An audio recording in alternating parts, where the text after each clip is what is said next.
بانڈی پورہ کے تلیل تحصیل میں ڈنگی تھل نامی بستی کو پل کی عدم موجودگی اور سڑک کی خستہ حالت کی وجہ سے مشکلات درپیش ہیں۔ لوگوں کے مطابق بستی میں دریائے کشن گنگا پر پل تعمیر کرنے کا کام 12 سال قبل ہاتھ میں لیا گیا تھا، تاہم یہ پل نامکمل ہے۔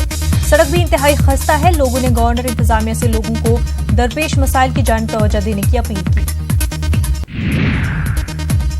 ڈی سی پلوامہ ڈاکٹر سعید عابد رشید نے نومنتخب اساتذہ میں تقرری کے آرڈر تقسیم کیے۔ ضلع پلوامہ میں SSRB کے ذریعے 130 اساتذہ منتخب ہوئے ہیں۔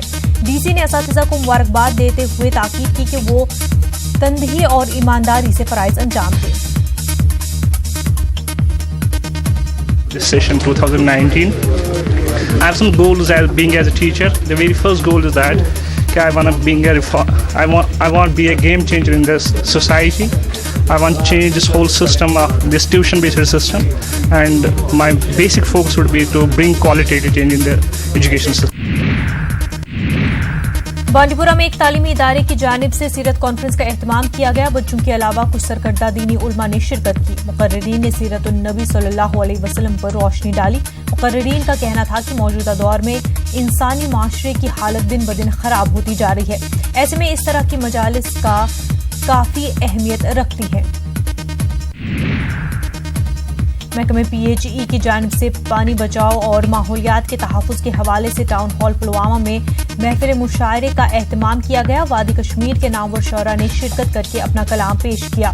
ڈی سی پلوامہ ڈاکٹر عابد رشید مہمان خصوصی تھے۔ انہوں نے کہا کہ پانی کے بچاؤ اور ماحول کو آلودگی سے پاک رکھنے کے سلسلے میں جانکاری کے لیے ایسے پروگرام اہم ہیں۔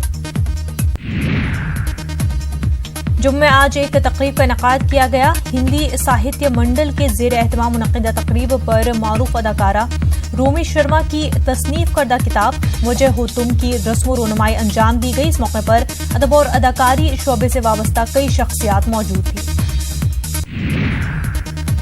عید الفطر کے پیش نظر ADC بارہمولہ نے شہر کے مختلف مقامات پر مارکیٹ چیکنگ انجام دی۔ قواعد کی خلاف ورزی کرنے والے دکانداروں پر جرمانے عائد کیے گئے۔ خراب سبزیوں اور دیگر اشیاء کو ضائع کر دیا گیا۔